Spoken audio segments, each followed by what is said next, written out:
Welcome to Presha law tutorial. Hello learners, कैसे हैं आप? आई होप आप अच्छे होंगे और अपनी स्टडी कर रहे होंगे। जैसे कि हमारी लेक्चर सीरीज चल रही है लीगल हिस्ट्री सब्जेक्ट पर और evolution of law and legal institution in India topic में हम इंडियन काउंसिल एक्ट 1861 को पढ़ा था और आज हम privy council and federal court and appraisal इस टॉपिक को कंप्लीट करेंगे। Privy council and federal court and appraisal. Appraisal का मतलब होता है जो उसके अंदर मेरिट्स या गुण होते हैं। प्रीवी काउंसिल और फेडरल कोर्ट ब्रिटिश रूल के अंडर इंडिया में दो की जुडिशियल इंस्टीट्यूशंस थे जो कंट्री के लीगल फ्रेमवर्क को शेप देते थे। और उसके बाद नीचे मतलब जो प्रीवी काउंसिल और फेडरल कोर्ट के जो रोल थे, सिग्निफिकेंस और लिमिटेशंस, इन सब के बारे में डिस्क्राइब किया गया है। फर्स्ट हम बात करेंगे प्रीवी काउंसिल की। फर्स्ट इसमें आता है बैकग्राउंड। प्रीवी काउंसिल का जो फॉर्मली रूप है या फिर हम उसे फॉर्मली रूप से judicial committee of Privi council के नाम से जानते हैं। 18th सेंचुरी से लेकर 1947 जिसमें इंडिया की इंडिपेंडेंसी तक इंक्लूडिंग इंडिया ब्रिटिश कॉलोनीज के लिए के जो प्रीवी काउंसिल है वो जुडिशियल कमेटी एक्ट द्वारा 1833 में इस्टेब्लिश हुआ था। इनसे ब्रिटिश क्राउन के अपीलेट फंक्शन को सेंट्रलाइज किया गया। देन नेक्स्ट आता है इसमें रोल इन इंडियन जुडिशरी। तो इसके अंदर हम प्रीवी काउंसिल की जो भी रोल है इंडियन जुडिशरी में उसके बारे में बात करेंगे। तो फर्स्ट इसमें आता है फाइनल कोर्ट ऑफ अपील। जो प्रीवी काउंसिल है वो फाइनल कोर्ट ऑफ अपील था। प्रेसिडेंसी टाउन्स के सुप्रीम कोर्ट और बाद में इंडियन हाई कोर्ट एक्ट 1861 के under establish high courts including Indian court से अपील की सुनवाई प्रीवी काउंसिल में होती थी। नेक्स्ट आता है इसमें लीगल डेवलपमेंट। प्रीवी काउंसिल में जो था वो अथॉरिटेटिव रूलिंग उसे प्रोवाइड की गई थी जिन्होंने इंडियन लॉ के डेवलपमेंट को शेप दिया। पर्टिकुलरली एरिया जिसके अंदर इंक्लूड है जैसे कि contract law, property law, procedure law, इन सब में प्रीवी काउंसिल का रोल बहुत इंपॉर्टेंट था।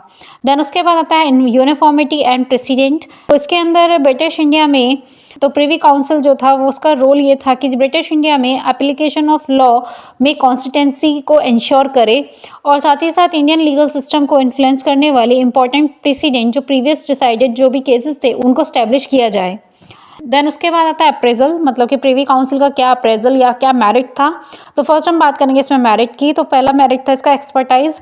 तो प्रीवी काउंसिल के अंदर एमिनेंट ब्रिटिश जजेस से मिलकर वो बना था जिसमें लीगल एक्सपर्टाइज आई, मतलब कि जिनके पास लीगली एक्सपर्टाइज थे वो लोग प्रीवी काउंसिल में शामिल किए गए।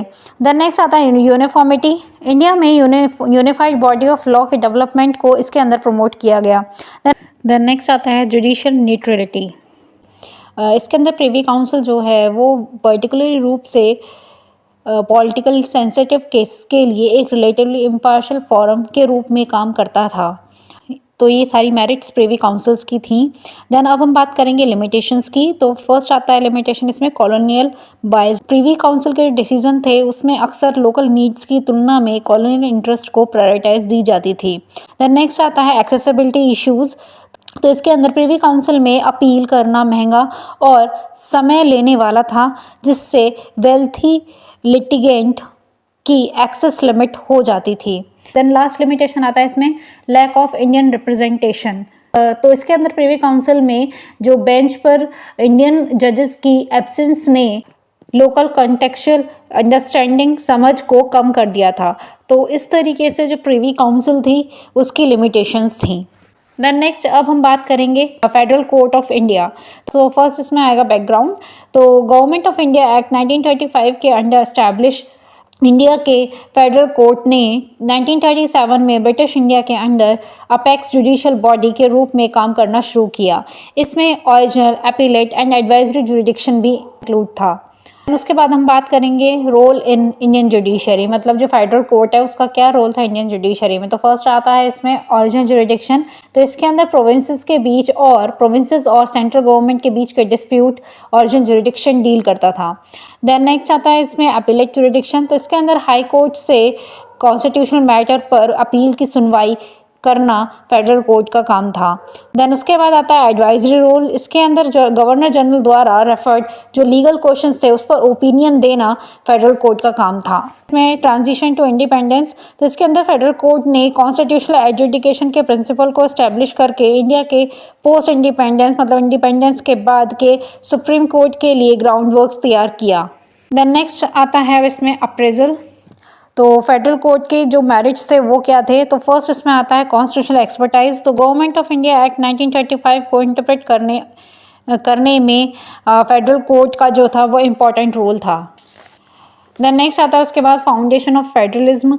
तो इंटर गवर्नमेंटल डिस्प्यूट का एजुडिकेशन करके या उसके रिलेटेड जो भी केस थे उनको सॉल्व करके फेडरल स्ट्रक्चर को स्ट्रेंथन मतलब उसको मजबूत किया गया। देन उसके बाद आता है इंडियन रिप्रेजेंटेशन। तो इसमें इंडियन जजेस को इंक्लूड किया गया जिससे लोकल कंडीशंस के लिए इसकी रिलेवेंस जो थी वो बढ़ गई थी या एनहेंस हुई थी। देन इस तरीके से जो फेडरल कोर्ट है वो तो इस तरीके से इसमें फेडरल कोर्ट है उसका मेरिट इसमें बताया गया है। देन उसके बाद आता है लिमिटेशन। तो फर्स्ट आता है लिमिटेड जुरिडिक्शन। इसमें फेडरल कोर्ट का जो पावर थी वो कॉन्स्टिट्यूशनल डिस्प्यूट तक रिस्ट्रिक्टेड थी जिससे सिविल और criminal appellate jurisdiction privy council के पास रह गए। देन नेक्स्ट लिमिटेशन आता है डिपेंडेंट स्टेटस। इसके अंदर फेडरल कोर्ट के जजमेंट के अगेंस्ट प्रिवी काउंसिल में अपील की जा सकती थी जिससे इसकी अथॉरिटी कमज़ोर हो जाती थी।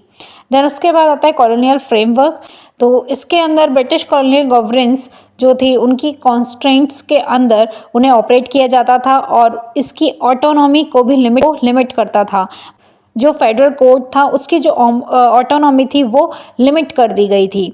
देन नेक्स्ट आता है कंपैरिजन एंड लीगेसी। तो इसके अंदर फेडरल कोर्ट की और प्रिवी काउंसिल के बारे में बताया गया। तो फर्स्ट फीचर आता है एस्टैब्लिशमेंट। जो प्रिवी काउंसिल है वो जुडिशियल कमेटी एक्ट 1833 से आया था और जो फेडरल कोर्ट है वो गवर्नमेंट ऑफ इंडिया एक्ट 1935 के द्वारा स्टैब्लिश किया गया था। देन उसके बाद आता है जुरिडिक्शन। और प्रिवी काउंसिल वो फाइनल अपीलेट अथॉरिटी थी उसके पास और फेडरल कोर्ट ऑर्डिनरी अपीलेट और एडवाइजरी इसका जुरिडिक्शन था। देन उसके बाद आता है रिप्रेजेंटेशन। तो प्रिवी काउंसिल में ब्रिटिश जज थे इंक्लूड और फेडरल कोर्ट में इंडियन जज को भी इंक्लूड किया गया।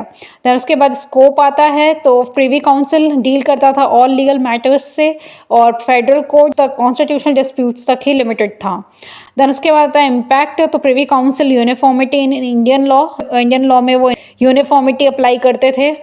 देन फेडरल कोर्ट जो था वो एक इंडिपेंडेंट जुडिशरी की इससे फाउंडेशन हुई थी। देन उसके बाद आता है एक्सेसिबिलिटी। तो प्रिवी काउंसिल एक्सपेंसिव और डिस्टेंट था और एक्सेसिबल करना थोड़ा मुश्किल हो जाता था लोकल जो रेसिडेंट थे उनके लिए। देन फेडरल कोर्ट जो था वो मोर एक्सेसिबल था बट उसकी जो पावर थी वो लिमिटेड थी। तो इस तरीके से इसमें कंपैरिजन बताया गया है।